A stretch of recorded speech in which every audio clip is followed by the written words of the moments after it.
কৃষ্ণ প্রীতি প্রেমানন্দে হরি হরি বলমান।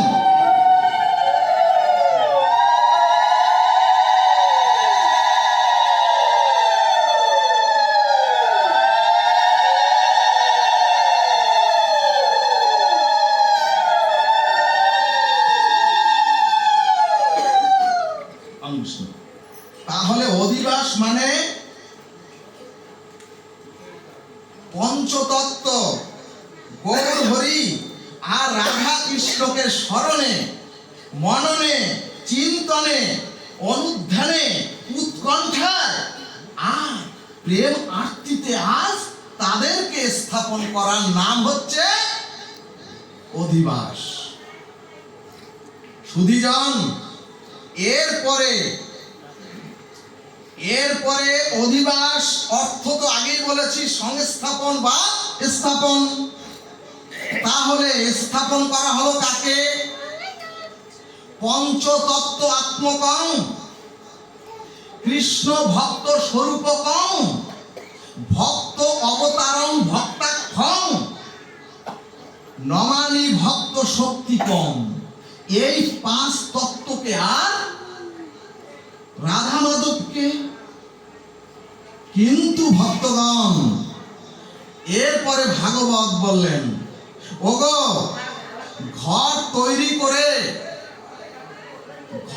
তৈরি করে ঘরের একটা অলিন্দে বা ঘরের একটা বারান্দা থাকতে হয়, কারণ ঘরের শোভা বর্ধনের জন্য, ঘরের শোভা বাড়ানোর জন্য। ঠিক তদ্রূপ গোবিন্দ বললেন, পঞ্চতত্ত্ব আর রাধা মাধবকে ঘট স্থাপনের দ্বারা স্থাপন করলে কিন্তু সেই ঘরের অলিন্দ হলো ভগবান নিজে বললেন, ওগো তোমরা মন দিয়ে শোনো, তোমরা পঞ্চতত্ত্ব এবং রাধা মাধবকে বসালেও যদি তোমরা সেই ঘরের অলিন্দ স্বরূপ শুদ্ধ নির্মল গৌরীয় ভক্তগণ, রাধে রাধে, ওই ঘরের অলিন্দ হলো শুদ্ধ নির্মল গৌরীয় ভক্তগণ, আর বিশুদ্ধ নির্মল ভক্তদের আহ্বান করে সংস্থাপন না করলে অধিবাস তো হবে না। আর অধিবাসে ভগবান বললেন, ওই অধিবাসে আমি আসবো না। বলমন সাধু গুরু গৌরী ভক্তগণ কৃপানন্দে হরি হরি বলমন। ও মাগো, ভগবান বলছেন, ওগো তোমরা যদি শুধু সারাদিন ভগবান ভগবান বলো, শুধু হরি হরি বলো, অর্থাৎ শুধু আমাকে আহ্বান করলে তোমাদের এই অধিবাস হবে না। যদি এই অধিবাসে গৌরীয় বিশুদ্ধ নির্মল শুদ্ধ ভক্তগণকে এখানে স্থাপন করা না হয়, ভগবান বললেন, যদি তোমরা শুদ্ধ গৌরীয় ভক্তগণকে এখানে স্থাপন করো তোমাদের মননে তোমাদের চিন্তনে, তাহলেই আমি ভগবান রাধা রানীকে নিয়ে সংকীর্তন যজ্ঞে সংযুক্ত হব। রাধে রাধে।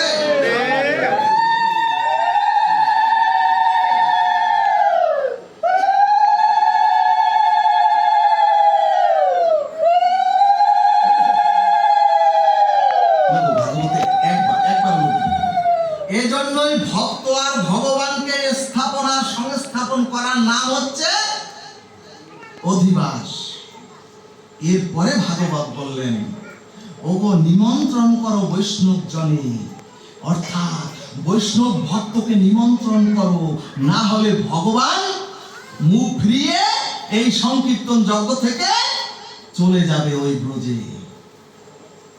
এখানে একটি প্রশ্ন, সংকীর্তন যজ্ঞে বাজার থেকে কূর্মকারের মৃত্তিকার ঘটে গঙ্গা জল দিয়ে পূর্ণ ঘট স্থাপন করতে হবে তো?